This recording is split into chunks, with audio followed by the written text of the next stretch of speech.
Now this is quite possibly the stupidest thing I've ever done in my entire life. It was the early 2000s, and I was in my late teens, on my way to meet up with a co-worker called Chris to watch a movie at his apartment. I had been to his apartment once before, and it was one of those huge complexes where every single building looks the same. It was set out in a big rectangle with a field up against it, meaning there really wasn't any way to differentiate the buildings except for the numbers on them that were only visible during the day. I remembered that the last time I had been there, I parked next to a huge boat, so I looked for the huge boat and parked by it again. I texted him to let him know that I was on my way up, then went up to the second floor. I hadn't bothered checking the apartment number and banged on the door really hard, yelling, "Open up!" in a deep voice, which makes me cringe now as I was trying to be funny. The door cracked open, and all I could see was half a face peeking out at me. Loud music was thumping, and the whole apartment looked dark inside. "What do you want?" the guy mumbled. I never even considered that this was the wrong apartment, but I knew Chris had a roommate, and I hadn't met the guy yet, so I thought this was him. I'm here for Chris," I said. "Who?" the guy asked. And then the door opened all the way, and another guy grabbed my arm. "He's right back here," he said, and pulled me into the apartment. The music was really loud, and the whole place smelled. The lights were out with a few strobe lights blinking here and there, and I just remember thinking, this doesn't look like his apartment, but did he move some furniture around? The guy who had pulled me into the apartment wouldn't let go of my arm, and he began pulling me towards the back. He grabbed a cup and tried to give it to me, but I wouldn't take it.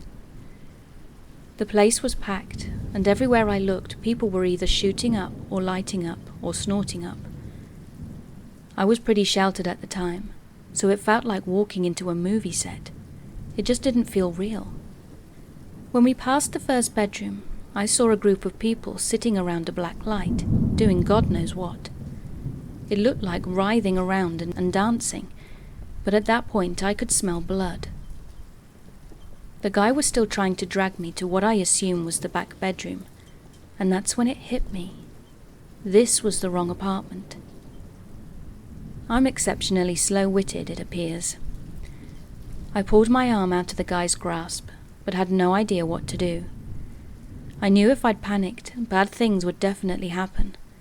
So in a split-second decision, I did what I do best. I acted dumb. "Oh, goodness, you know what? This is the wrong apartment," I said in my most cheerful voice. I started to leave, but the guy kept pulling me back. "It's cool," was all he would say. "Stay." I kept pulling myself away, telling him I had a friend waiting for me, and that I was so sorry to have bothered him. "Looks like a great party, but I have to go." I tried to keep it light-hearted, and not, vomit on myself in panic. My phone started buzzing in my hand, and when that happened, he started trying to grab it from me, all the while telling me to stay. "You're here, now have a good time," he said, trying to pry my phone out of my death grip. The scary thing about it was that he didn't yell, and he didn't speak aggressively at all, though his actions were terrifying. I finally made it to the door and managed to open it, and that's when he gave up. But another guy stepped out and followed me, and when I tried to go down the stairs, he blocked the way. "Why you gotta be so rude?" he was slurring. He weaved around and was obviously hammered. I apologized and said I had to go, as my friend was waiting for me, and I held up my buzzing phone to show him. It was then that I noticed blood dripping onto the ground in front of him. When I looked to see where it was coming from, I saw that he had blood-soaked paper towels wrapped around his head. "What happened?" I asked him. I don't know why I kept this conversation going. I just wanted out. I am an idiot. He just shrugged and held up his bloody hand and said in the most nonchalant voice that I've ever heard, "Got shot?" "Why don't you go to the hospital?" I said, and immediately regretted it, because he looked at me like I was stupid, which, in fairness, he wasn't wrong. "Give me your number. You can come over here next time." He pulled his phone out of his pocket. I thought about giving him a fake one, but I wasn't about to push my luck.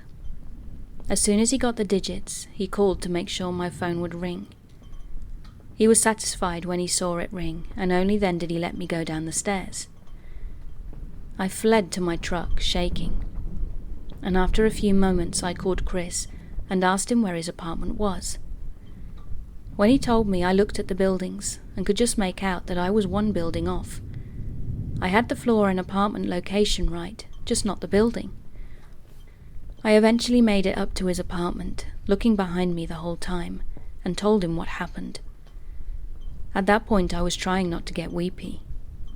He helped a lot though, because when I'd finished telling him what had happened, he laughed at me. "That was stupid," he said. Which it was, but at the time it just made me mad. So I went home in a huff, and we didn't hang out much after that. I know I keep throwing in there how stupid I was, and I can't emphasize this enough. This was completely my fault for not being aware, and it could have been completely avoided had I just used my brain. It was sheer luck that something worse didn't happen that night. The guy did call me several times, and I never answered, so he gave up after a while, but I changed my number just to be safe. I never saw him again, but I hope he eventually got the medical attention he needed.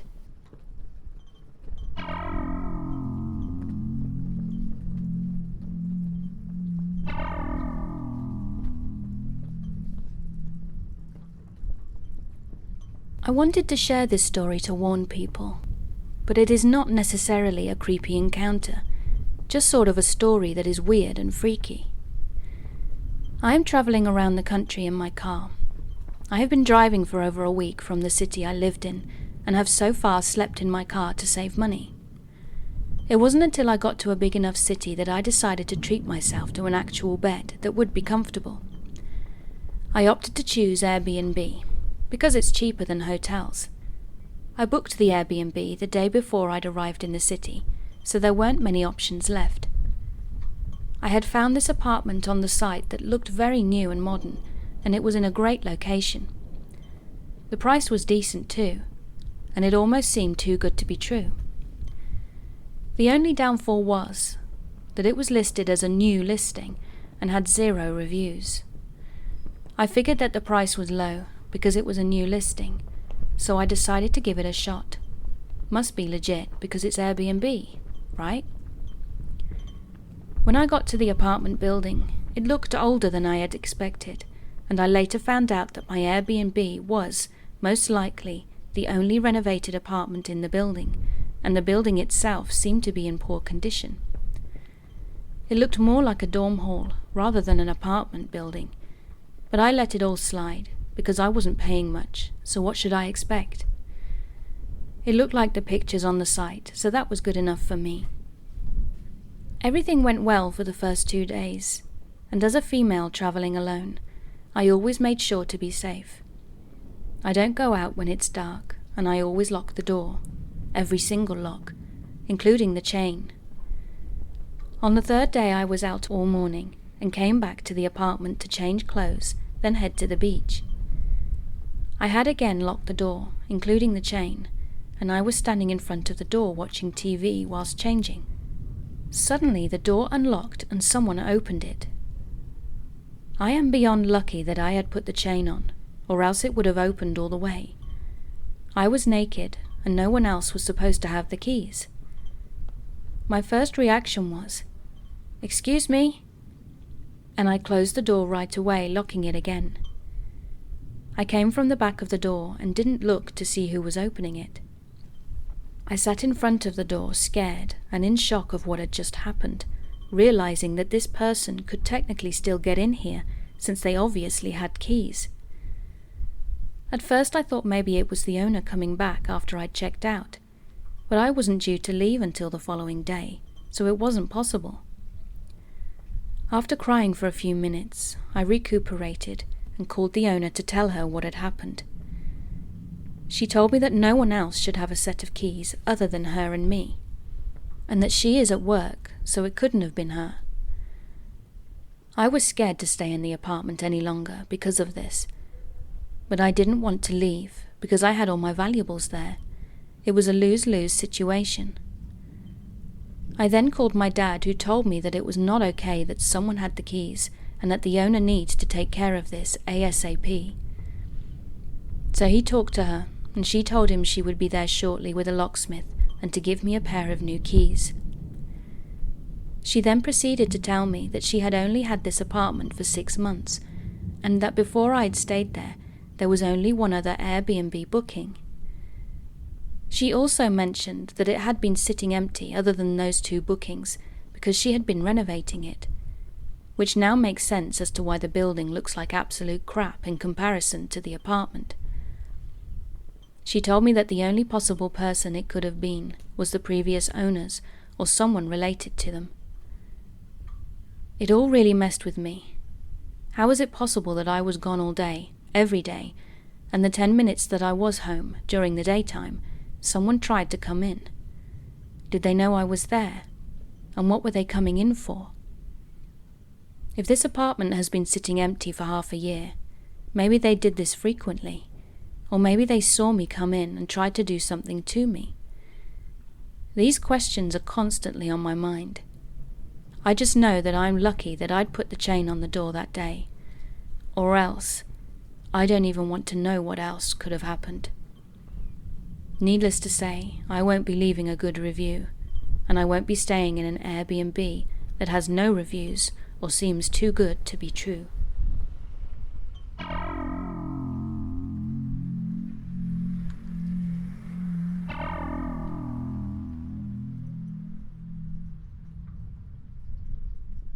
This happened in summer 2018. I was 22, and that summer I was lucky enough to get an internship in London and found a dorm-type housing situation. The company had generously provided a housing stipend to all interns who were travelling a certain distance from home, so keep in mind my job is paying for this. The building I lived in was in Green Lanes and meant for people who were in London short-term, typically students. You could pay rent week by week, and they provided both suites, which were private room and bathroom, and shared kitchen, which is what I had, as well as just rooms without bathrooms. The following details about how the building was set up are kind of important, so please bear with me. To get into this building, you had just one keycard, which unlocked the main entrances, the hallway, and as well as your suite or bedroom, but not to any other hallway. To get into the building, you had to enter a metal gate from the street, which also included a little backyard and bike racks. Then you'd use the keycard again to enter the actual building. You'd use it for the elevator, go to your floor, swipe into the hallways, then swipe into your room. So I'd been living there for about 3 weeks, and had even made a great friend from India who was in London doing a 6-month pastry course at some hotshot baking school, and me and her hit it off the second we met. We'll call her Priya. She and I, as well as another of our friends in the hostel, a 30-year-old man from Spain, here on some market training course that his company was paying for, made a ritual of gathering each night to smoke, drink, watch the World Cup, and generally just chill. So the night this all went down was like any other. I came back from work, got off the bus on my block, and was approaching the first metal gate to my hostel. Standing there at the door was a man, about 30 to 35 years old, with very unique hair. I'd never seen him before, but people came and went all the time in this place. He was fiddling with a magnetic keycard, just like mine. I knew he belonged there because the keys had the building's logo printed on them, so I could tell that it was, in fact, just his keycard's magnetic strip malfunctioning. So I said hello and introduced myself and helped him inside. I, as a woman, am cursed with a very friendly and sunny disposition. I'm very easy to talk to. I can find something in common with almost anyone, which has often led to men I've rejected cursing me out for leading them on by having been nice to them.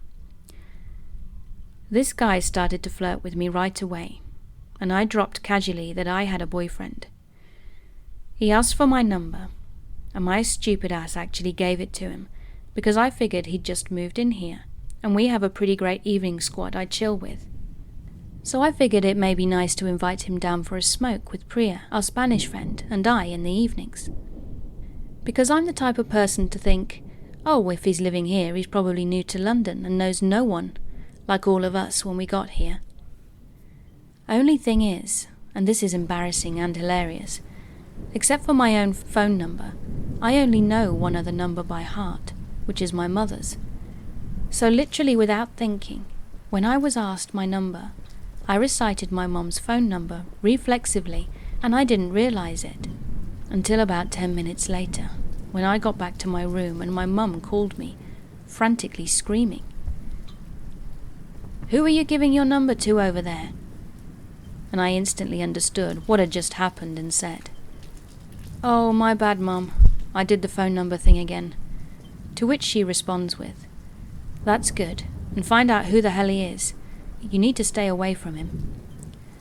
So essentially he started texting my mum as though it were me. So naturally, she understood what was up right away and nicely replied, "Oh, I'm so sorry this happened before. This is not Elle's number, but her mother's. Here is hers." And he started sending her voice memos on WhatsApp screaming, saying, "What kind of games are you playing with me?" He was so aggressive. I texted him myself explaining my mistake and how no one was playing games with him at all, and to watch his mouth. Once he realized I wasn't trying to mess him about, he went back to being a gentleman, by which I mean immediately asking me to come check me, which I assume is British slang for come see me in my room. So at this point I didn't mess with this dude because of how aggressive his reaction was. I'm not going to hang out with him or invite him to meet my friends, so I politely decline, saying I'm not wanting to have anyone in my room. He then started demanding to know my hallway and room number. At this point I was pretty freaked out, because all women know that men can be scary, and I'm thinking, thank God his keycard didn't have access to my hallway, even if he did know which one I was in. After realizing I wasn't telling him, and also realizing that he's now creeped me out, he started to literally threaten me, sending voice memos on WhatsApp, screaming at the top of his lungs, calling me all sorts of names, and saying that he's literally gonna kill me. Mind you, it had been about 30 minutes at this point since I'd met this man. He also sent me death threats the following day around 10 a.m. I did the only thing I could, which was to immediately contact hostel management and report him. I provided them with all the screenshots and voice memos, and there was no arguing. They kicked him out by the very next morning, and also told me that the police were involved, though no one had spoken to me about it. I assumed they didn't have to, as management had the screenshots and voice memos to show them. I was told that the police came round at 9 a.m. that morning, and that timestamp made me realize that he'd sent me threats this morning after the police had spoken to him. So he's mad that I called the cops. He seemed so crazy, and I was so afraid. I went to work that morning and told my boss what had happened. She was a wonderful boss and mentor, a brilliant attorney, and I bonded with her, so I was telling her because I was shaken up more than anything, and I trusted her, but I didn't expect her to help. I'm extremely happy that I did talk to her though, because she waited for me to finish talking, and wide-eyed said, "You're not staying another minute at that place." Because she was thinking what I was thinking. What's not to stop this creep from waiting for me outside that first gate, one of these days, and attacking me? I can't thank her enough, because she came home with me to pack all my things straight from work, and rented me a comfortable hotel room for 3 nights, generously paid for out of her pocket, because she wasn't allowed to put it on the company card. Within those 3 days, she helped me find a very nice Airbnb apartment that I shared with one very nice roommate for the remainder of my time in London, and it actually ended up being cheaper than the hostel. I was so thankful for her amazing initiative, but was sad to leave my hostel friends and our nightly routine. It was crazy that all of that went down within 12 hours.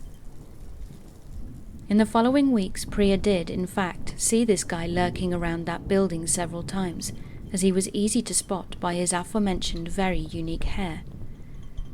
I thank my lucky stars that I never had the chance to introduce them, because who knows if he would have targeted her in lieu of me once I'd moved, and I'm very lucky to have had the incredible boss who went above and beyond to keep me safe.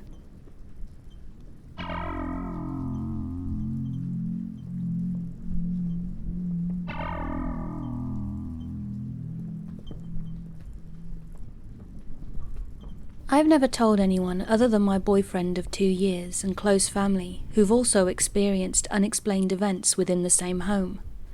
I've always been very iffy of telling anyone about this, out of fear that I'd be called a liar or delusional.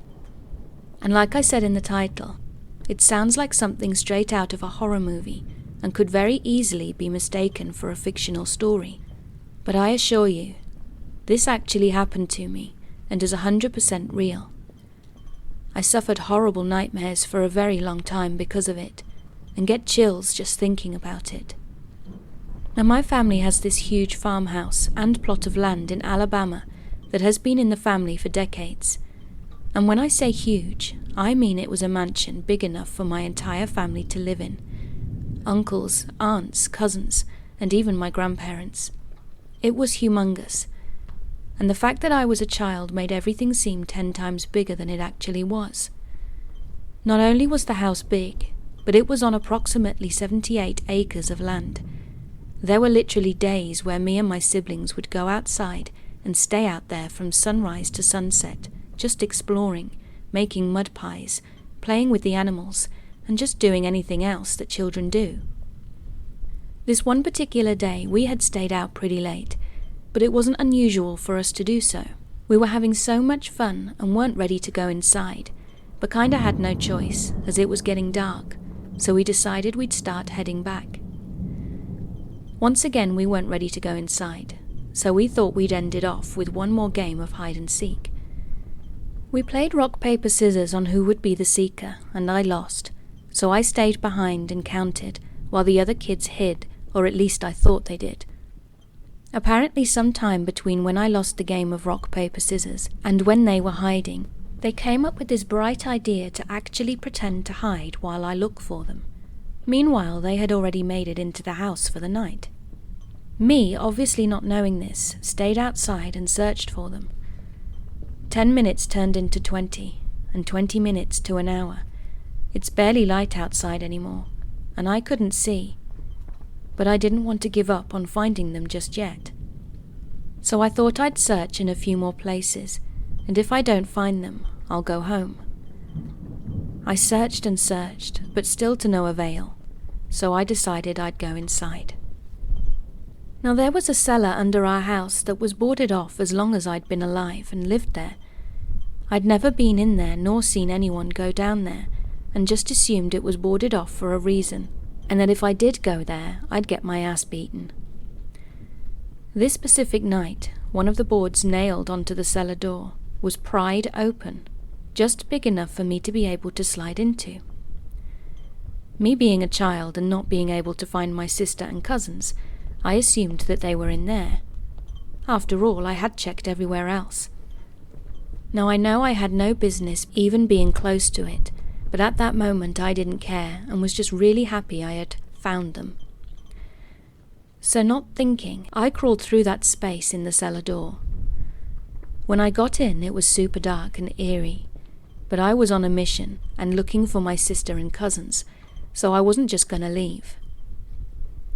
I don't know if it was me just being wary of the space, because I'd never been down there before, or the fact that I had this overwhelming feeling not to move from where I was.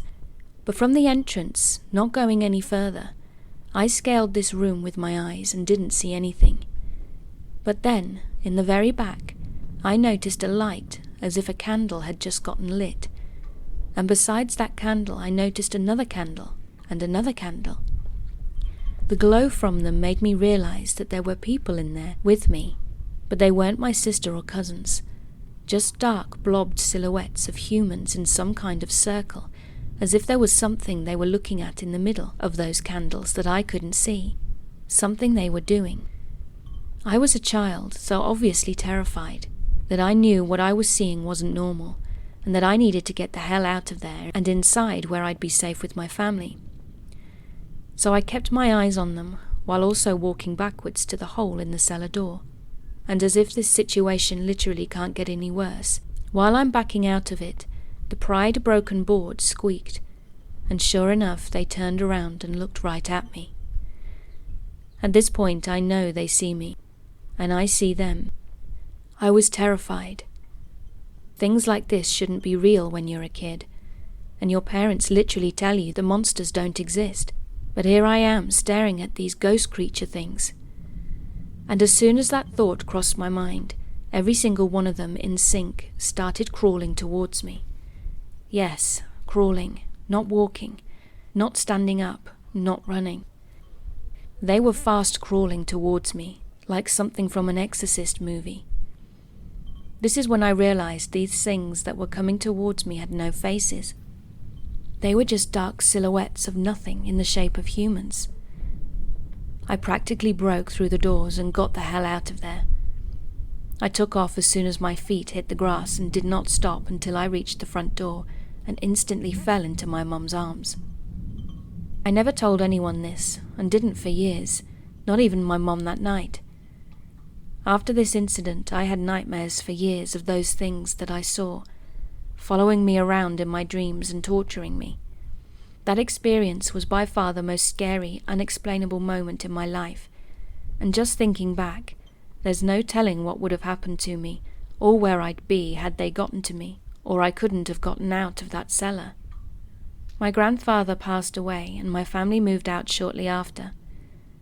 The house eventually burnt down in 2015, and what's even weirder is the night before the house burned down was the last night I had ever had one of those nightmares. It was of the house burning down while I was trapped in it, and these things that I'd seen were just watching me burn. What's even more weird is that my mum swears a few days later that she got a call from an unknown number, and it was me screaming that the house is burning down. But I never called her saying anything along the lines of that. I was only 12 or 13 at the time, and I didn't even have a phone.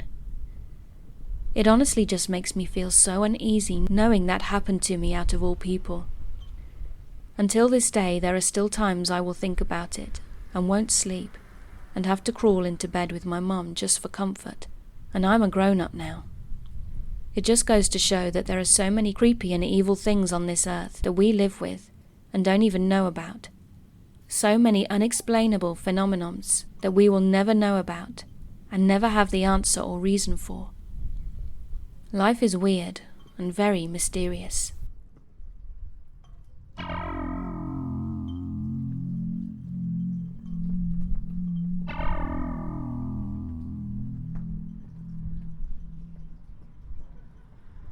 This was when I was a freshman in college in 2001, and this particular day I didn't have class until noon on Monday.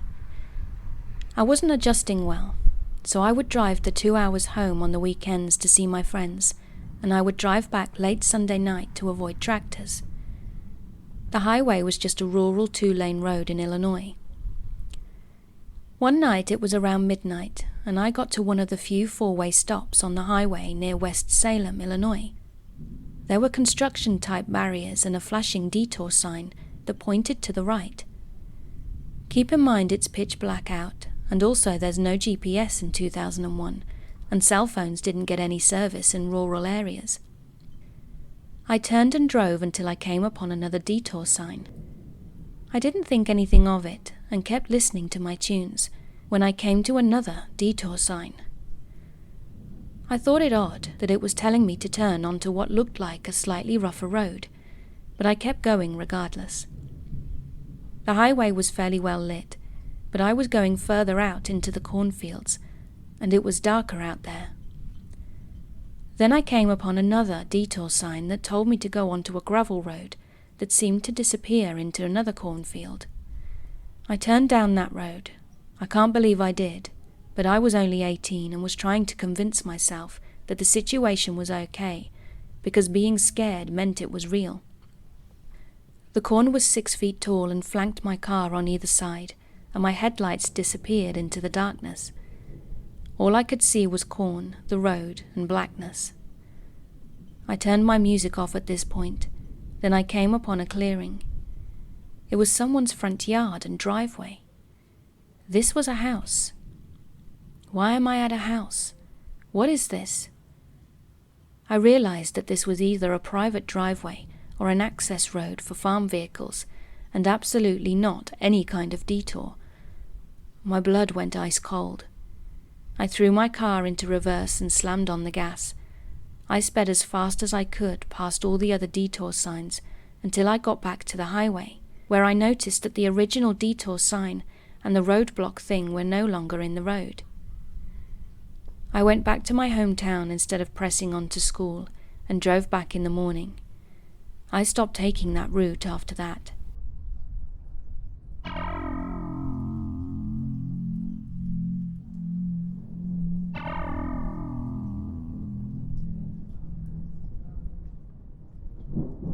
In 2015, I was living in East Hollywood and working at a creative marketing agency as a project coordinator.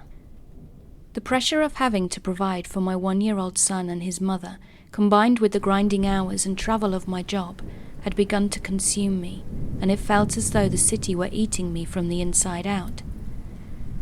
One late afternoon, after work, standing in our bathroom, my chest began to cave in with pain. My girlfriend called 911, and an ambulance took me to the hospital. I was in the emergency room for the rest of the evening, and into the night, as they administered IV Ativan and I calmed down. At around 11:30 p.m. I was discharged, so I called my girlfriend from the admissions desk, who had just gotten our son to go to sleep, which at times was a monumental task, as he was abnormally colic in his first year. I told her I would take an Uber, not realizing I didn't have my phone or any other personal belongings. Dazed and confused from the Ativan, I stumbled out onto Sunset Boulevard and started walking west towards my apartment, which was about 1.5 miles from the hospital. As I was walking, a small early 90s model hatchback slowed to a crawl and began driving alongside me. The driver said something, but I couldn't make out any words. The effects of the Ativan had drastically reduced my inhibitions, and I approached the car to hear what this stranger was trying to ask. He said my name. "Are you Max? You're Max." He had a thick Asian accent. "Your name is Max. Matt. I treated you in the hospital. I help you. You get in, it's okay." He leaned over the center console and opened the door. I remember thinking that I had never seen this person before, but he knew my name. He knew I had just left the hospital, and he was wearing scrubs. Additionally, this man was small and frail. He didn't feel like any kind of threat. So against what normally would have been my better judgment, I got into the passenger seat. Almost immediately, I regretted my decision. The vehicle was unkempt. Not the car of a doctor, certainly. There were empty prescription bottles and take-out containers strewn about the floor of the car, and the ashtray was so stuffed with cigarette butts that the majority of them had fallen out onto the floors and in between the cracks and crevices of the gear shifter. I noticed he was driving slower than he should have been, at least 10 miles an hour under the speed limit, when suddenly reality hit me. I was in an old, disgusting car with a strange man I didn't know, in the middle of the night no less, and driving down a seemingly empty Sunset Boulevard in the middle of East Hollywood. With the sudden alarm bells going off inside my mind, I asked him to stop the car. I lived right around the corner, and I told him I would like to get some fresh air before I got home for the night. The strange small man didn't pull over, and sensing my fear, he reached over and placed his hand on the inside of my thigh, and smiled. "It's okay. You are here now. No one can help you. You help yourself now. You help me." I tried to rationalize this strange statement. English clearly isn't his first language. This is Hollywood. This man sees young, desperate people every day, working the streets. Manipulative, gross, and creepy, yes. Dangerous? I'm not about to find out. By this time, the Ativan was no match for my fear and adrenaline. By instinct, I grabbed his wrist and threw it back at him. "I ain't no trick. You touch me again and I'll touch you. Pull the car over now." As the car began to slow to a crawl, I thought about jumping out. I must have had my fingers wrapped around the door latch, because just then I realized the door wouldn't open. And just as I was about to turn and demand again to be let out of this man's car, I realized something was seriously wrong. When I turned my head to look at him, it felt as though I was experiencing déjà vu, like I had already turned my head, but I was in some sort of time loop. Suddenly I was staring down at myself from outside and above the car. I could see everything. There I was, fully reclined in the passenger seat of this car as we flew down Sunset, eyes wide open with pupils the size of marbles. It was the scariest thing I have ever experienced in my life. I don't know if what I was seeing was fact or imagination, but my abductor had one hand on the wheel, and the other seemed to be going through my left pocket, as if he was frantically looking for something. I don't know how to explain the rest of this experience, but I have strong memories of coming back to reality under the fluorescent lighting of a gas station, finding myself staring at the door latch and unable to move. The next thing I know, I'm walking into a convenience store, looking for a phone. I felt like a train had hit me, and remember being so confused and embarrassed that I couldn't even articulate what had just happened. I didn't know if 15 minutes had passed since I got into this man's car or 6 hours. I didn't even know if anything had happened at all. Maybe I was in the middle of a psychotic break. As the sun came up, I realized I was on the Sunset Strip. I remember looking down at my hospital band, and I remembered about the panic attack, the emergency room. I remember the emergency doctor who treated me so kindly, and I remembered the woman who helped me call my girlfriend before I left. And I also remember that small, frail Asian man who wore scrubs and called me by my name, who so selflessly offered me a ride home. I don't remember ever telling him where I lived, though, and he never asked.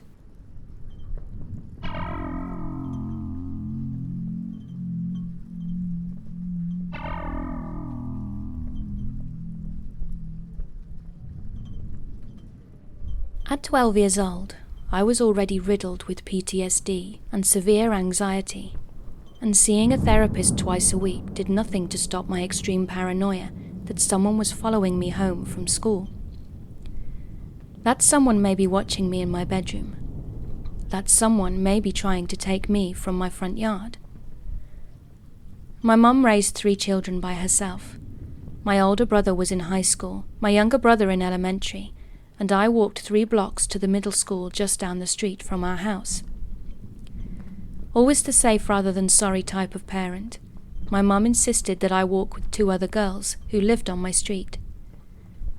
As middle schoolers often do, we meandered on the way to school and cut through yards and parking lots to spend the most time gossiping. We often split through a church's parking lot if we were in a hurry, which was usually busy with cars in the morning and afternoon from the preschool in the back. It wasn't unusual to see the same cars every day on our way to school, and again on our way back. The other girls thought nothing of it, but I couldn't shake the feeling that we were being watched on our trek home. In the winter months of my 7th grade year, we used our shortcut every day. The preschool was shut for renovations, so the icy parking lot was empty and perfect for throwing snowballs or sliding on patches of ice. Only a few cars regularly lingered in the front of the building, except one white pickup truck that was parked in the back. Every time I saw it, the hair on the back of my neck stood up. Every morning and afternoon, a man would be sitting in the driver's seat of the truck, looking out the window, watching us walk. I told my mother the first time I saw him. Knowing I was prone to panic, she brushed it off and told me he must be working at the church. The second time I brought it up, she gave me a pink canister of pepper spray and told me to use it first and apologize later. I gripped it in my cold hand every day after that, when we passed the man in his truck, and I described him to my mother in detail. A few weeks after we saw the truck for the first time, we crossed the lot after school and found it empty. I breathed a fresh breath, putting my pepper spray in my bag and kicking up powdery snow out of relief. But that joy died when I turned down my street and saw the truck parked in a driveway just 5 houses down from mine. I sprinted home, locked the door behind me, and counted the minutes until my mother would be home from work. When she finally arrived, I berated her with questions. Who was the man? Did he live there? What did she know? But my mum's answers were short and non-descriptive. As a single mother, she didn't mingle much with the neighbours, and seldom had time to inquire about who lived where. She did know that the couple who owned the house where the pickup sat had a deranged son, who had been sent to a mental hospital after an incident when he was 14. I was filled with fear. I closed the curtains to my window before the sun had even set that night, and before I went to bed, I locked every window and door in the house. I was convinced that this insane man who watched me walk to school was going to kill me. When I finally did fall asleep that night, I woke up to the sound of our doorbell being pressed repeatedly, almost as if someone was leaning on it. I looked across the hall and my mother was standing in her doorway, face white as a sheet. I scampered across the hall and held my little brother tightly as my mum went to the door. Without opening it, she shouted, "Who are you and what do you want?" There was no reply, only the sound of the doorbell. Through the peephole, she saw the man who drove the truck parked 5 houses down. She shouted that she was calling the police as she dialed 911 on her phone. Then the ringing stopped and was shortly replaced by banging, as if the man was trying to break the door down. Eventually, red and blue lights flooded our street, and the man ran off. The police didn't chase him, instead parking in our driveway. They asked my mother if she had told him to go away. Panicked and crying, she told them she hadn't, and they said there was nothing that they could do. She asked to file a restraining order, but they had said there was no way to know for sure if it was the man down the street. I told them the license number of the truck that was parked in the church's lot, and that the man who drove it was the same man my mum saw ringing our bell. The police wrote it down, but didn't seem interested. After about 20 minutes of asking questions, they left and advised we lock our doors. My mother Googled the last names of the couple down the street, and found out that their son had been discharged at the same time that the truck started showing up in the parking lot. He had been arrested for raping 2 12-year-old girls when he was 14 years old, and it was determined that he suffered from a mental disability. He was sentenced to serve 30 years in a mental hospital and then be put on parole. We moved, and to this day I'm still convinced that he was trying to kidnap me that night.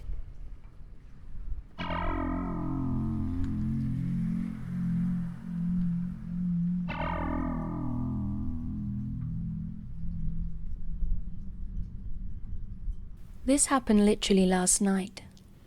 So I was at a friend's house and we were having a COVID-safe gathering. Looking at my phone, I see some guy from Tinder was asking me to come over, and drunken idiot me thought it was a good idea. So I arrived at this guy's house, and it's downtown but in a sketchy neighborhood. As soon as I walked in, there were 4 guys and no girls, which immediately made me realize that this was a bad idea, but I went in and sat down regardless.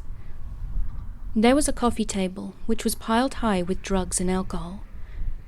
They started to show me what they had, some drugs of which I'd never heard of before. DMT or something like it. They started talking to me about college, But ultimately I'm not sure what they were saying, as after a while one of the guys started to imitate a disabled person. As a decent human being, I was obviously uncomfortable. Then he brought up my country's biggest criminal, Pablo Escobar. If you know any Colombians, you know this is a no-no. He started saying the N-word while still imitating a disabled person. This guy was portraying the lowest of the low of a human. After a few more insults and racist, rude remarks on his behalf, I decided it was time to leave, and that's when I noticed the knives. I guess the drugs were too distracting for me, but one of the guys stood in the doorway and wouldn't let me leave. Now I'm very short and very weak. I can't punch my way out of any situation, so I kind of accepted that this was how I was going to die. No one knew I was there, and I was either going to get raped or killed, or both. At this point they were so high on every unnamed drug that anything was possible. That's when I called my best friend. He lived in Texas, so he couldn't do anything as such, but he did tell me to run. So I was trying to lie my way out of it so the guy would move and let me leave, until I finally just said something like, "My roommate's called and there's a fire at the dorms. I need to get home right now." They obviously didn't believe me, but I'm a good actress, I guess. I can be very genuine. So after around an hour of being stuck in that hellhole, I was outside and the Uber was pulling up. I ran towards it so the crazy guys inside wouldn't see the license plate. Never again.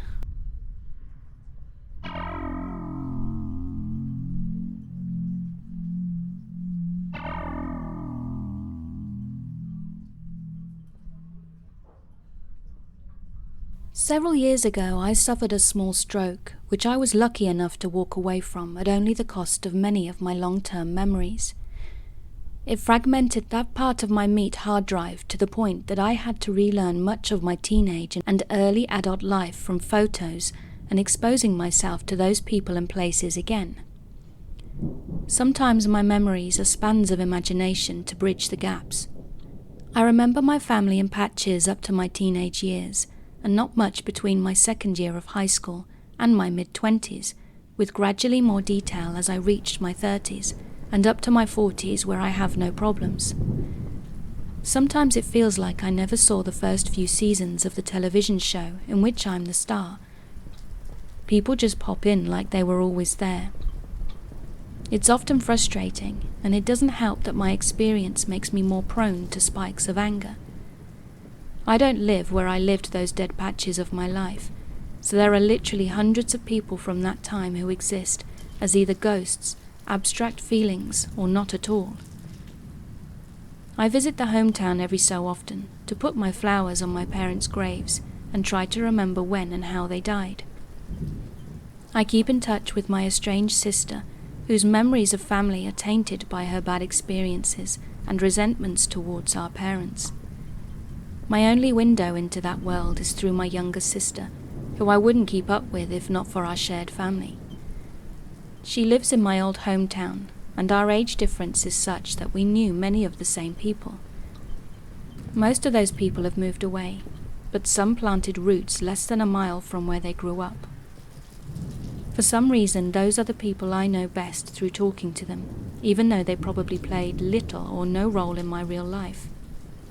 People will approach me every so often, there and in my own adopted city, and I'll have no idea who they are. People sometimes get mad at me for insulting them that way. I've had ex-girlfriends slap me, and close buds walk off angry because they don't understand my situation. Some think that it's a joke. Sometimes it is sad, but other times it can be downright scary.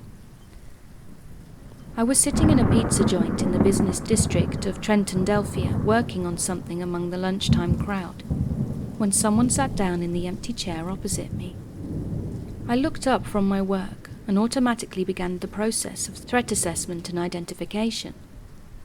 For me, it has become a practice. Usually it's someone I know, and I'll act like most people.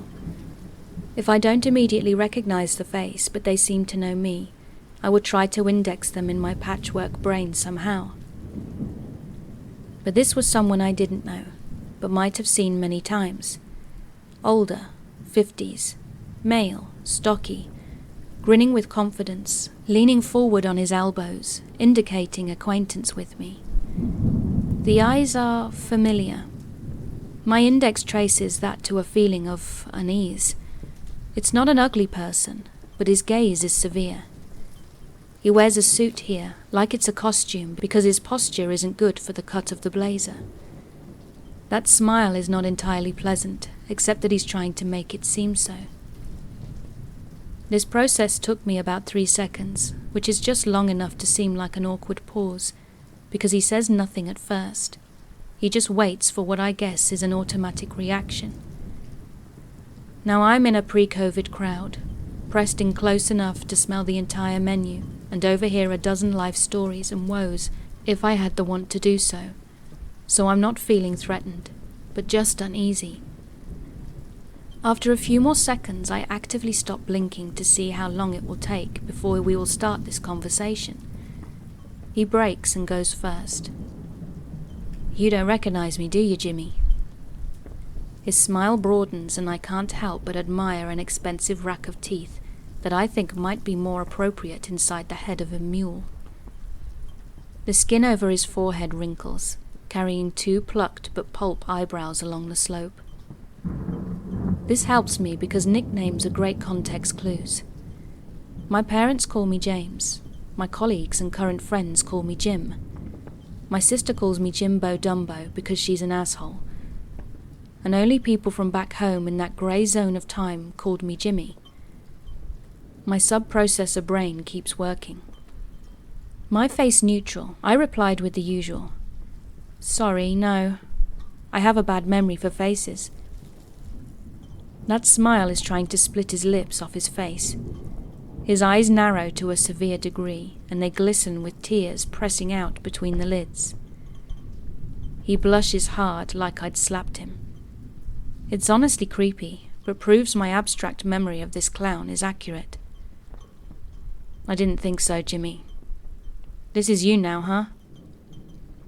Not sure what to say to that. He's starting to hold himself together, putting pressure on his elbows and bringing himself across the center of the table, with his bullet-topped crazy person face nearing the edge of my laptop screen. That flimsy barrier gives me a little comfort, but not much. This is me now. I'm in a suit minus the jacket that I left in my car.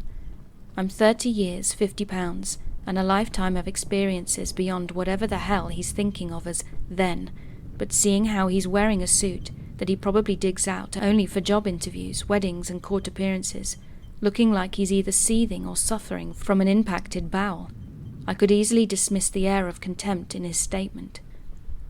I am me as always, I guess. This was the best I could do while the brain meets work to give me something to work with. He says, "I didn't think I'd ever run into you again, Jimmy. I bet you hoped I never would." Idiot, I thought. I just told you I don't recognize you. Practice this in a mirror, did you? His face is not in my nightmare directory. He is not one of the dozens of images that I only see in those lucid dreams that mix fantasy with suppressed or fractured memories, usually about bad people or events, a breakup, losing my parents, a couple of bad beatings I suffered in school from students at the local clown college. But this wasn't anyone there. "I heard you got sick. Did you have a breakdown or something?" I just said what I was thinking. "Clearly you're not an old friend. What do you want?" Instead of splitting off his skull like a hot kernel of corn, his face suddenly went slack. His cheeks fell and his brow unraveled. The eyes, still narrow, softened to consider my response. "I can't even tell if you're messing with me," he said in a low grumble. He sat back and planted his palms on the table, eyes scanning the dusty rafters of the pizza place and whatever the hell he was on about. It was the way his right pinky bent against the tabletop that unlocked something in my head. It was bent at an odd angle. The ring finger was weird too. They had been broken a long time ago and not properly set. It was that and the phantom pain in my cheek and neck that connected the threads in my head, but not enough to give me a name or a place or a time. I just knew he was dangerous. When I get into those rare situations, I have to stave off a panic attack. It's a lot like arriving at work to suddenly remember you have a big presentation to give, or that dream where you're in finals week but you never attended class. "You smug, selfish asshole," he growled. His fingertips pressed down on the checkerboard tablecloth. "If I saw you anywhere else, on the street, in an alley, back home maybe behind the school, I would end you." That last part drew with it some ancient hatred that broke past the practiced facade that he perfected in front of a mirror for probably many years.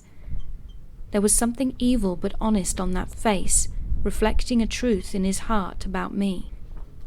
In front of me was a mystery from inside the dead space of my past. My face burned and I held my hands behind my monitor when they started to tremble. Something about this guy's face displayed all the bad men in my life that I'd forgotten, all the hidden dangers among the enemies I may have made and forgotten. It's like I'd slipped on the skin suit of some kid who died at 23, and while that kid may have met this guy, and clearly not hit it off with him, the skin suit's current occupant had literally never met him before. Under less hostile circumstances, I would have tried to explain that my gaps were not chosen. I happened to remember a Thanos snap of memories from certain times in my life. I only know certain people existed in those gaps because I have a sense of object permanence that suggests they came to me from somewhere. All I could do was shake my head slowly, maintain eye contact, and watch for sudden movements. Aware that others were tuning into our intimate reunion, the man worked to pack all his anger back into himself. It was hard, but he managed to put the toxic paste back in the tube and sat back. It gave me a better look at the old suit that fit him better 10 extra pounds ago, the new tie that someone'd given him, maybe for whatever brought him to town. His face fell into an expression of disappointment, like this was a moment he'd dreamt of, and it was wasted because of a dozen witnesses. Then he shot up out of the chair and left the restaurant. He didn't even order, I guess. I sat there lost for what I'd been doing in the first place, took my time to stop the trembling in my hand and the sparks in my head, and made my way out to my car. I sat in the driver's seat, still frightened, not about what had just happened, but what I might have done to earn such seething hate from a stranger. A shadow crossed the driver's side window, and I looked up with a start. It was him. He stabbed a finger into the glass. That gesture felt familiar, and he yelled, "Don't you ever show your face back home. I'll smack the fat right off your face, you hear me?" He pounded the side of his hand against the glass, but it simply trembled, about as much as I did, and he was gone. Surely something so heinous would be in a police record, right? At least a tale told by people from around that time and place. I had no inkling of such a thing and no cool story to put a face to. Doubtful, I began to resent the fact I didn't have the presence of mind to ask a single goddamn question before he bolted. That fuel made my damaged brain fire harder through the mess of memories and imaginings. The based on a true story section of my head that tries to make sense of what I no longer witnessed. Greg. That name jumped out at me, complete with the extra G, making it seem more real. The face was just a flicker, and my need to get more forced me not to think too hard about it. Part of my coping mechanism is to assign values where none exists, making connections for the protection of my sanity, but at the cost of real memories. I have to distract myself from painting in memories and let that subconscious part of my mind work out the facts as best it can. So I went back to work and made an appointment to see my sister that weekend, put flowers on graves, and find my old yearbooks. I wanted to go on social media and ask my friends from that time about the guy, maybe creep on their friends' pages, looking for a grinning skull for a profile pic.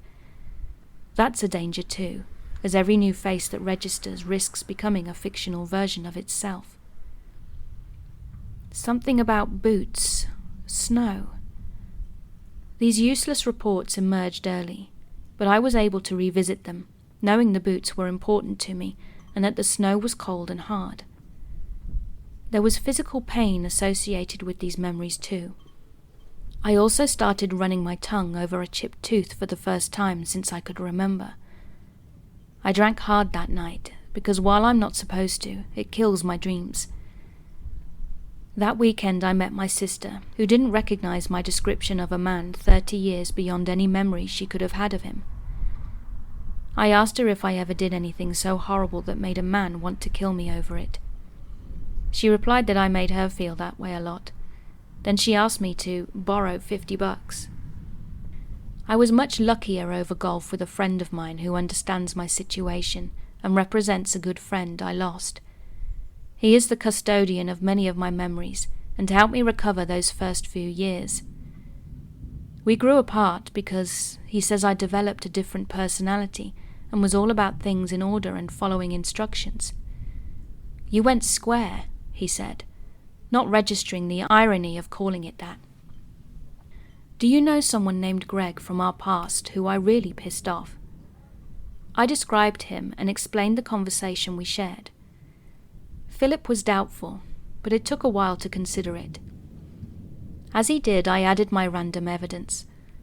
A favourite part of boots, winter time and the snow, being thrown into it and chipping a tooth maybe. Philip looked at me and I could tell he knew. It was before I met Philip, but he had heard about it. I was 15. I got into a fight with some kid named Greg, who just came into the school from somewhere else. He was, as Philip put it, a dick. Within a month he had been expelled, and part of the reason was that he beat the living crap out of me. It wasn't important to Philip, so my old story about getting beat up on the walk home through heavy snow wasn't a big memory for him, but he remembered the part about the boots. It was winter. Greg had on old sneakers and a long walk home. He walked with an older kid, a dropout called Clyde, who everyone in the neighbourhood hated. Clyde and Greg were pretty much kindred spirits in their life, hating rebellion and love of violence. When Philip told me Greg beat me up for my boots and maybe left me to walk home in wet, cold socks, it didn't jog a memory, but it made sense. We continued playing golf, and I lost 6 balls before I gave up on the fairway of the 15th. Soon after getting back to my hotel, Greg Kowinski had a name and a face. Google filled me in on the rest. I wouldn't know about the boots story until much later, but Greg Kowinski was a convicted felon. He was also on the sex offenders registry. I was, if not the first domino to fall in his life, I was the one that ensured they would begin falling steadily onwards. Soon after he was expelled from school, Greg met up with other troubled kids, including Clyde, and began selling drugs. Soon he was trafficking and working in a warehouse that packaged and delivered large quantities. Along the way he pursued his favourite pastime of meeting, using and abusing young women. He went to jail for beating a woman at a bar. He dated another woman and went to prison for a sex act with her underage daughter. With doors closing behind him, Greg created an enemies list of all people who wronged him. I know this because I was used in evidence to put him in prison again for stalking an ex-girlfriend. How he was back on the streets and his purpose in Transyldelphia remains a mystery, but I'm pretty sure I am on his list. One of his many victims who walked home half a mile through snow in thermal socks and whose parents had Greg arrested for it knows where I live. I know this because he sent me a message on Facebook that was sequestered because he isn't a friend of mine or connected to me elsewhere. He quoted my address and added, "See you sometime." That was over a year ago. I've locked down my social media since then, especially after he started liking pictures of my wife and sister. I hate going home again now. I hate going to the old haunts, even ones in public places, because I don't want to see his face. I'm at a point now where the gap in knowledge has narrowed to the point that seeing him again may fill in all the details of that beatdown. Somehow I think remembering it frightens me more than the risk of anything he would try to do to me.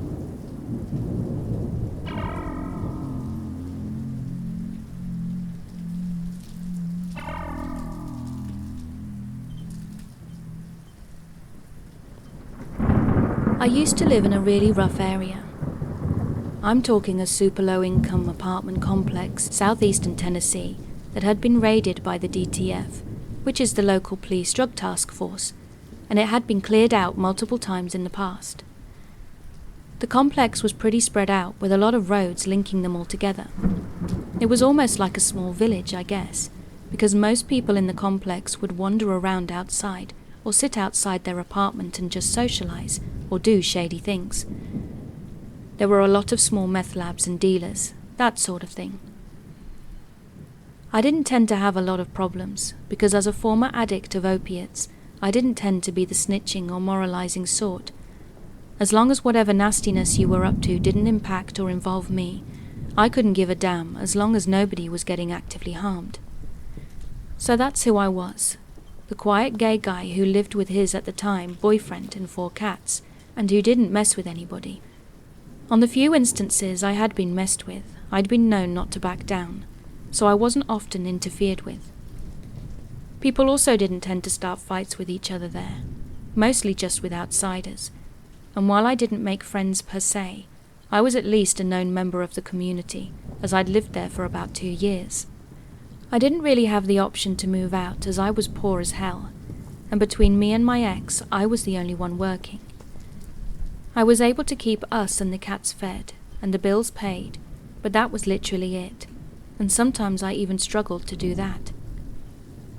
I drove a crappy old 2001 Jeep Grand Cherokee at the time. This was the sort of vehicle that every time you got in it and turned the key, you'd usher a small silent prayer to gods you didn't believe in, hoping this wouldn't be the day it finally stopped starting. The vehicle had a ton of problems, some of which I'd managed to fix on my own, but others not so much. That said, it was my lifeline, the only way I had in getting to work, as public transportation was very expensive in my town. Now, I'm not quite sure how this happened, but somehow word got out that I was trying to sell my Jeep. This was obviously not true, because I needed the thing, and knew it wasn't worth enough to sell in order to assure I could buy another vehicle. But nonetheless, I started having people approach me about it, offering me painfully low sums of money for it before I'd turn them away. I tried my damnedest to kill the for sale rumor, but it persisted up until the day I moved out of the state and never looked back. So one night towards the end of my tenure at the complex, and after me and my ex had split up, I was alone and gaming on my PC. I believe I was playing Tekken when I heard a loud and frantic series of knocks at my front door. These apartments were small, so the front door was within visible eyesight of my bed in the bedroom, and whoever this was knocking loudly. I got up, already sketched out because of the hour, grabbed a knife that I had nearby, and looked through the peephole. I couldn't really see anything, because it was so dark, so I talked to whoever it was through the door. I asked who it was and what they wanted, and in a commanding, almost aggressive tone, because I wasn't trying to sound vulnerable.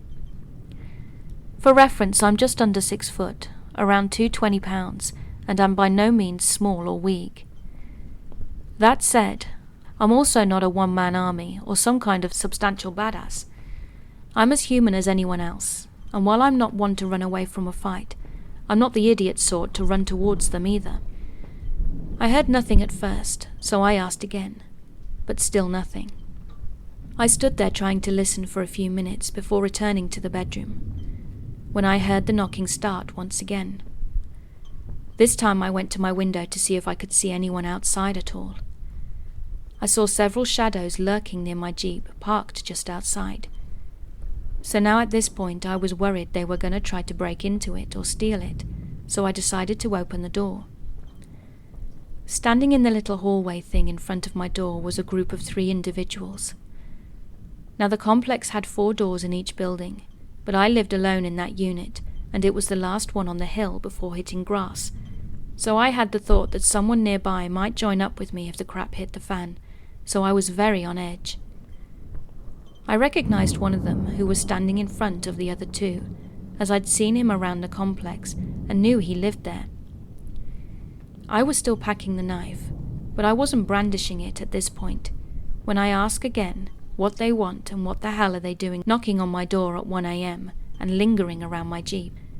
He said that he'd heard it was for sale and wanted to come buy it, again offering me the pitiful amount of money he had on him. He was offering literally like $30 for it, and he said him and his boys were just checking it out. I told him that 1, the Jeep wasn't for sale despite what he'd heard, and 2, even if it was, I wouldn't sell it for that low of an amount. As you can probably predict, he wasn't happy about this answer. I could tell this dude was bombed, as he had all the telltale signs of meth influence going on, and just generally had that look about him. Scabby, twitchy, malnourished with hardly any body fat, and bloodshot eyes with constricted pupils. The whole shebang. He mouthed off something at me which was so slurred and accented that I couldn't really understand it. But I didn't respond. I just kept staring him down before eventually telling him to please go away, or words to that effect. After hearing this, he gestured for his buddies to come over, and now I had 3 people standing shoulder to shoulder in the hallway leading up to my door, doing their best intimidation stances before the guy asked in a real messed up tone, "You sure about that, boy?"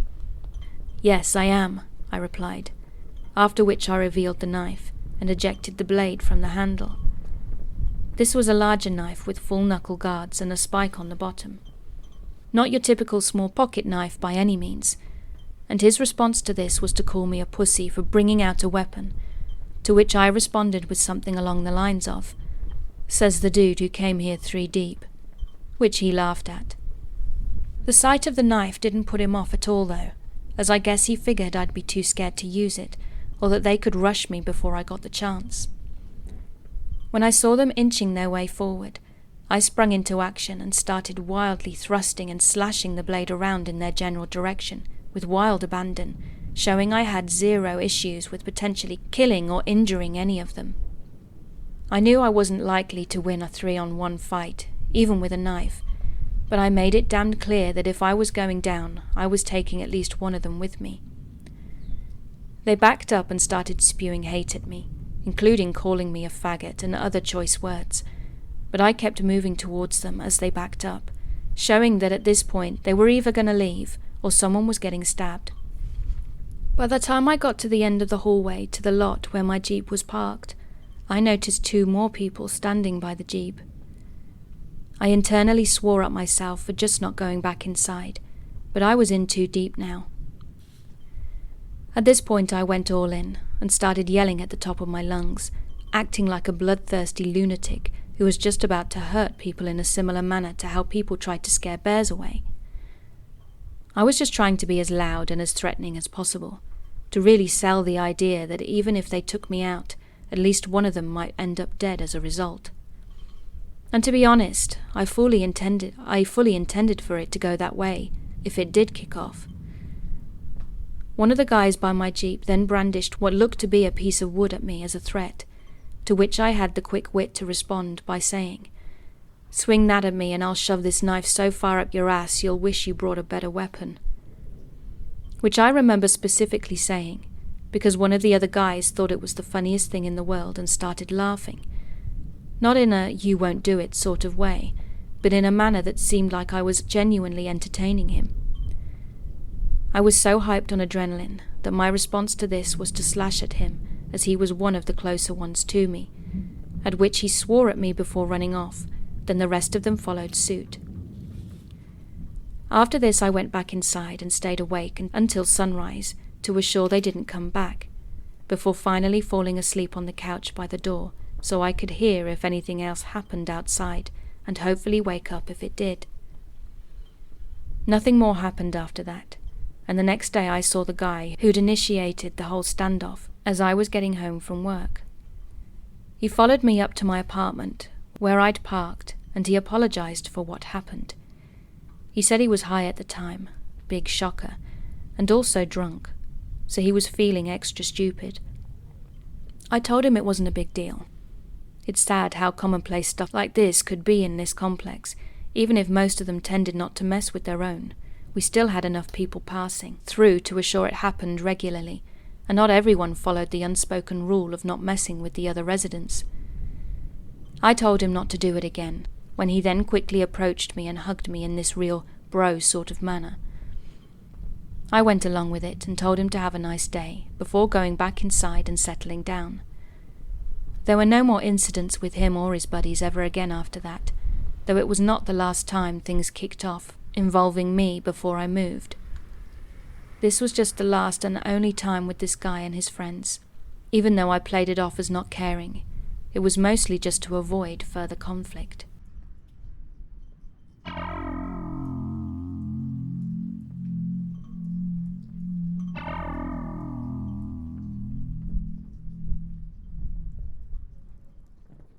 So this happened yesterday on Valentine's night, and it was one of the scariest experiences I've ever had. Now I work once a week cleaning an accounting office in a very wealthy suburb. I usually go there on a Sunday night around 8 p.m, sometimes 9 p.m, and it normally takes me an hour or two to shred some papers, take out the garbage and clean and disinfect the tables, etc. I've been working there for over 5 years and I'm now 24, so I'm pretty used to being there alone, especially at night. Most of the time I'm alone there, but some nights I have my husband come and sit in the waiting area to keep me company while I work. I'm always very aware of my surroundings, and I know who usually shows up to the building doing late night work like me, as this building has many offices in it. I've always felt pretty safe there too, as you need a key card to scan and access the building, and every key card links to the building's management, who can see who's coming in and out. Most of the time there's an older man who works on the first floor that comes in pretty late to do his work. I'm very familiar with his car, and I've seen him a couple of times. Other people that I've seen are an older man in a black Mercedes, also very nice, who I've said hi to a couple of times, but recently I've noticed another car in the lot, and it hasn't always been there before. I have no idea whose car it is, but it's a grey Toyota with all-around window tint. So it was Valentine's night, a Sunday as always, and I had to go to the office. This time my husband insisted on coming with me, and it was funny because we kind of got into a stupid argument beforehand, so I told him to stay home, but he didn't want to and was really firm on coming with me. I didn't care either way, as again I do this alone most of the time. So we arrived and we were the only people there. It was snowing, and there were no tire marks, so we could tell that no one had been there recently. We scanned the key card to the front door, went upstairs to the second floor and unlocked the office, then I locked the door behind me. I started my usual routine, collecting garbage, shredding some papers, and then I went on to cleaning the desks. My husband was following me around and talking as I was cleaning. Then all of a sudden I noticed a car pulling into the lot. I looked at my husband and said, "Go to the front, now."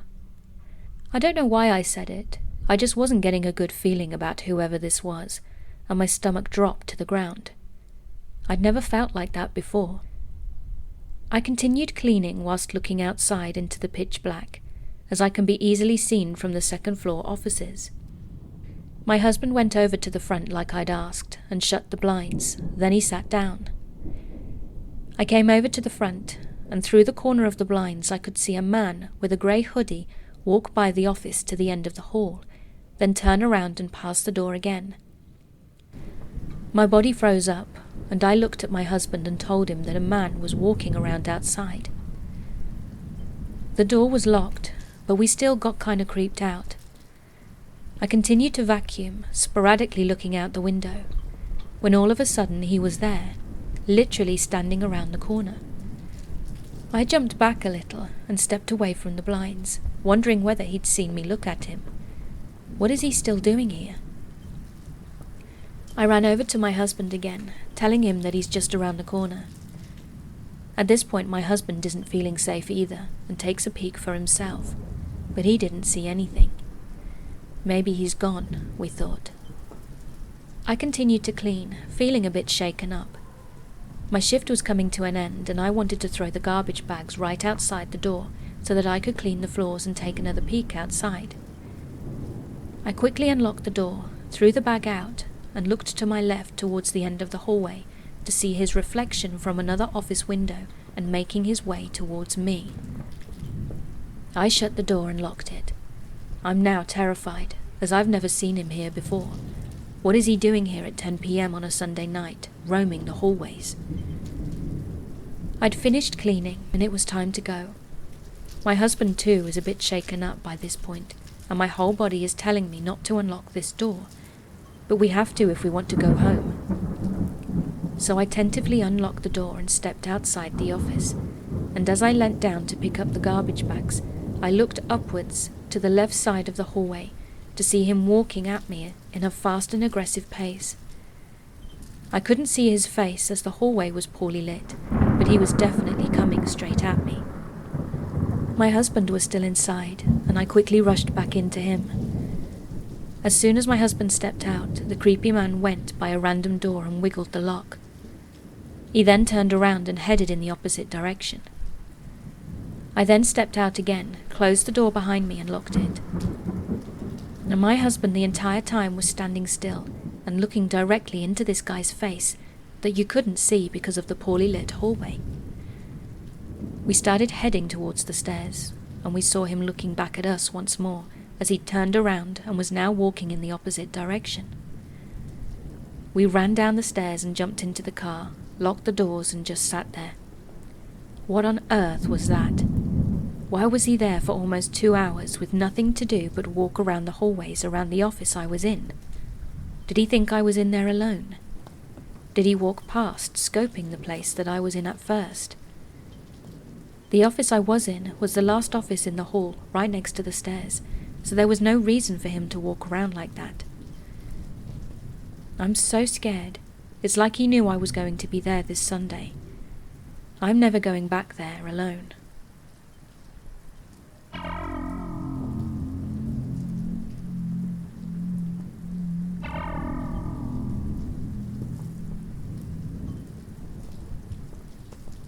This story that I'm about to tell you is the reason I stopped taking the bus. It happened when I was in my early 20s, and I was working in a retail store in a mall, but I didn't have enough hours, so I asked if there was anything else I could do there to make them up. My boss told me that the store they had at another mall needed some more help, so I could go there on my weekends. I decided to take the bus route there. It was a bit longer, but it meant that I didn't have to make any transfers, so I got up and caught the earliest one I could.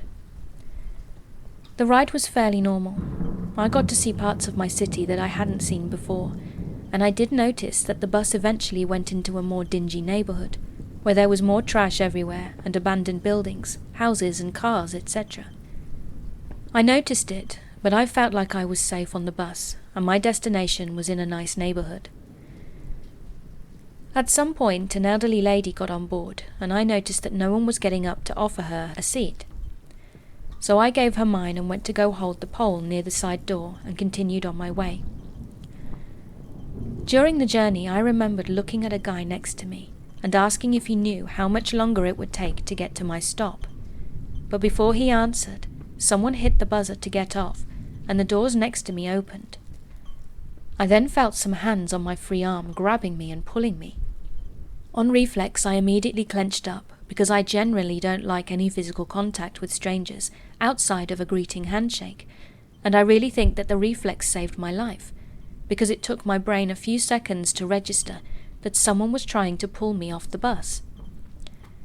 It was a tall man in a white tank top, blue jeans and white tennis shoes, and he had come out of the back of the bus, grabbed my arm, and tried to drag me off. He had pulled me down to the second step before I even understood what was going on, and I was just barely still hanging onto the pole. The arm he was grabbing had my purse on it, and I actually tried to shake my purse down to him so he would let go, but he had no interest in my purse. I had just about started calling for help when I felt someone grab my waist and pull me back up onto the bus. The man trying to pull me down must have realized that he couldn't get me without this dragging out any longer than he'd expected, so he finally gave up and ran off, and that was it. The doors shut, and I vaguely remember hearing the man who'd saved me say something along the lines of, "You would have died in that neighborhood." I had apparently gone into some kind of shock after that, because I only remember saying, "Oh." I don't even remember thanking him, and I didn't say anything to the driver. I didn't contact the police like I should have. I don't even remember my shift at that other location. I don't remember the ride home. Nothing. It was like I was numb. It was when I was at home that I had completely showered and gotten ready for bed in my nightgown that I sat at the edge of my bed and thought, did I almost get kidnapped? I almost got kidnapped. I have a lot of regrets about all of this. I regret not contacting the police in case that guy goes after another woman. At least women would be aware that he was out there.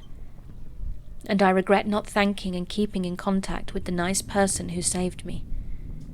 I actually posted an article in my local paper in hopes of him somehow seeing it and knowing how grateful I am to him.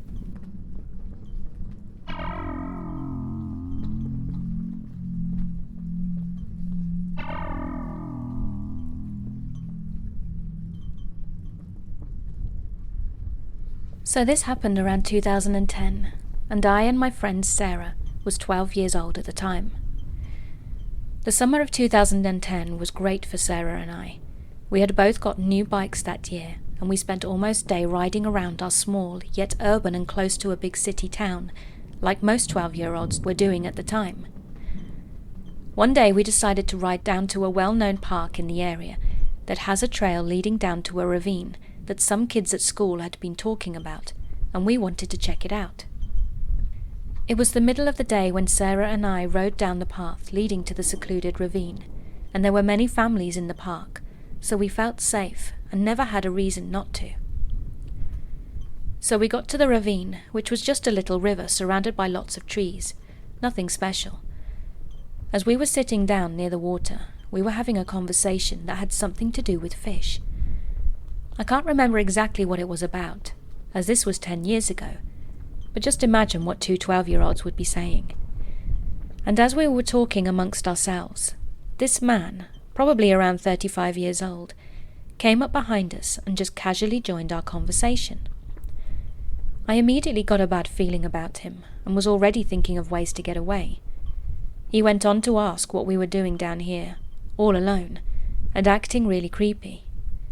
Then he says, "Wow, you girls are so beautiful." Now who says that to two preteen girls as a grown man, without bad motives? I still remember my heart racing because of how scared I was as he was inching towards us. Back then at 12 years old, we didn't really have cell phones, but thank the Lord my mum gave me hers for that day. I remembered that I had it and pretended that I was getting a call from my mum. I picked up the phone and pretended to talk to her and was telling her exactly where we were. Then after I hung up, I said something like, "Okay, my mum wants me home. We have to go." Then we ran out of there as fast as we could with our bikes. It was all steep uphill climbs from there, so we had to walk our bikes up. I was in tears because I was so scared, when I had a crazy gut feeling that something really bad was about to happen to us. We looked behind us, and the man was not far behind. He was following us. This was when we started sprinting. When we finally made it to the main park, where there were a lot of people, we ran into the playground area and sat on a slide. We could see the man hiding behind a tree, staring at us, just waiting for us to go somewhere else. Sarah and I probably stayed in that playground for close to an hour, planning what to do next, because we both lived separate ways. And yes, he stayed behind that tree the whole time. I'm guessing he thought we couldn't see him, because the tree was on the opposite side of a field. Eventually we decided to make a run for it. Well, we rode away. I don't think I've ever gone that fast in my life. Luckily, I was travelling on a busy street. Thankfully, Sarah and I never saw that man again, and we never spoke about this story again because it terrified us to even bring it up. This story still chills me to the bone, 11 years later, thinking about what could have happened to us that day.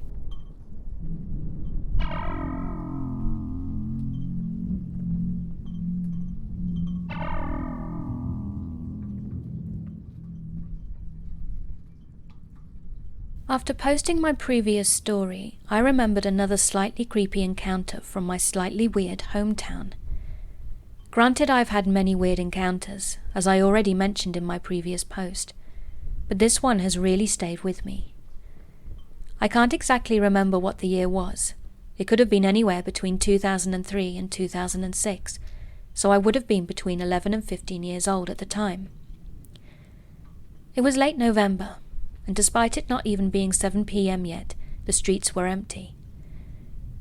Back then my hometown had streetlights only on the main street running through the town, and as the sunset time for late autumn is around 3 p.m, it was already pitch black. My best friend Kirsten and I had this art class together on the other end of town, so our walk home took us through the entire town. We never chose the route with the streetlights because it would have taken us longer to get home, but rather opted for the same road we took to school every morning. I say road, but in reality it was nothing more than a dirt path going through a thicket. If you think something scary happened on that road, you'd be wrong. We made it safely through the thicket, and got to the small houses surrounding the collection of about 10 apartment buildings where Kirsten and I lived. We were about 200 meters from home when I became acutely aware that even though Kirsten and I had been the only ones on the road so far, we were no longer alone.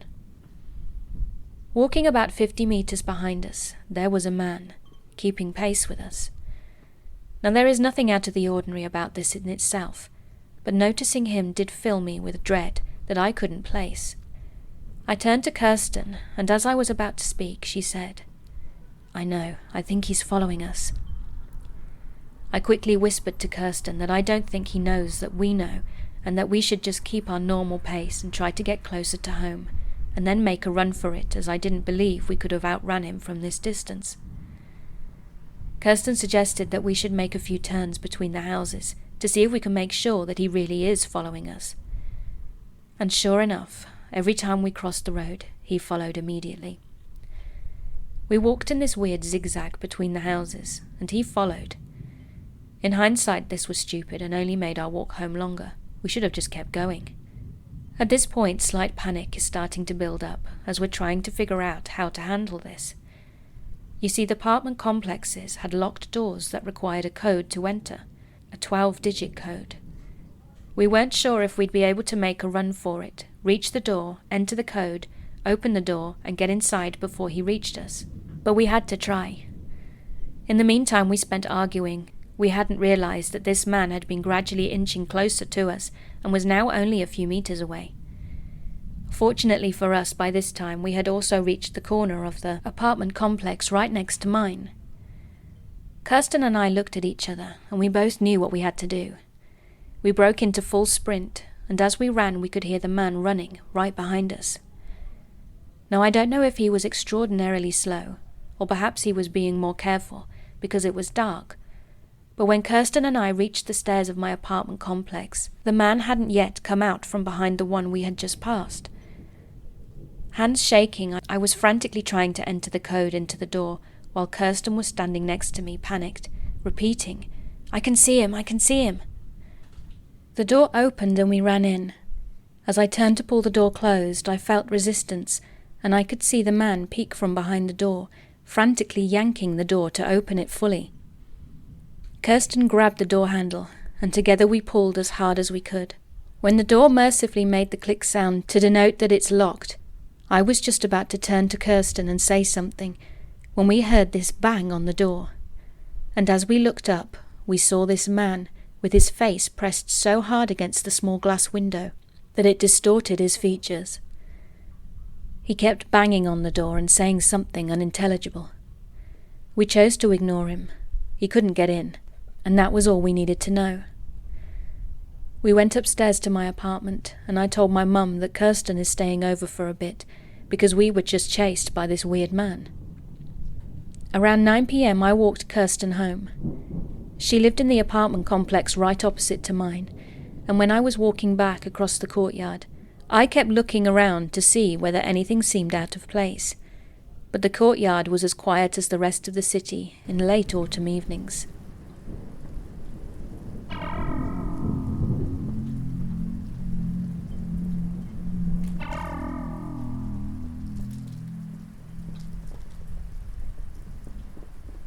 When I see Let's Not Meet stories, I always think of an encounter I had while I worked at Subway in my teen years.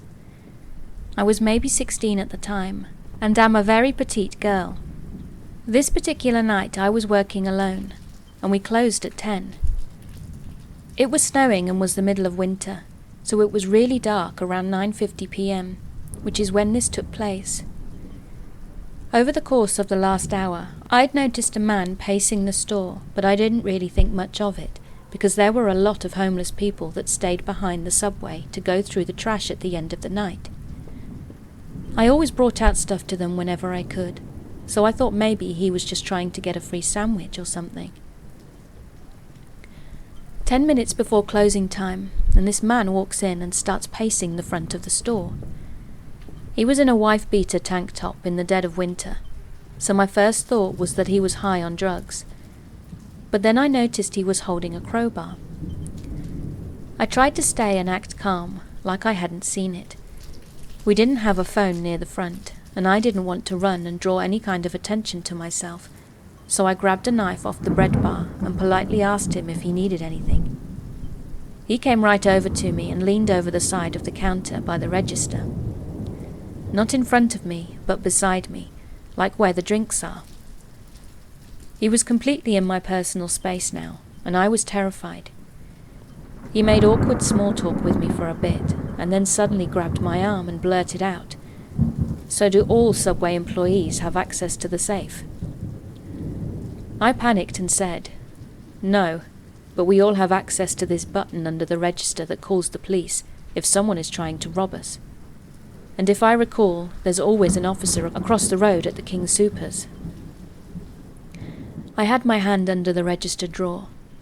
He immediately turned around and said there was no need for anything like that, and then promptly left, which is a good thing, because there in fact was no button under the register, and we didn't have any safety precautions. So if he'd have wanted to have hurt me and get the safe, there was nothing I could have done. I was just lucky to think quickly in that situation and lie to the man. Otherwise, I don't know what would have happened.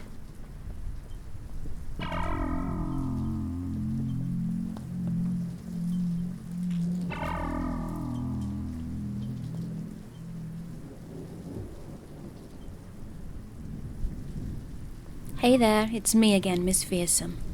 I hope you enjoyed my video.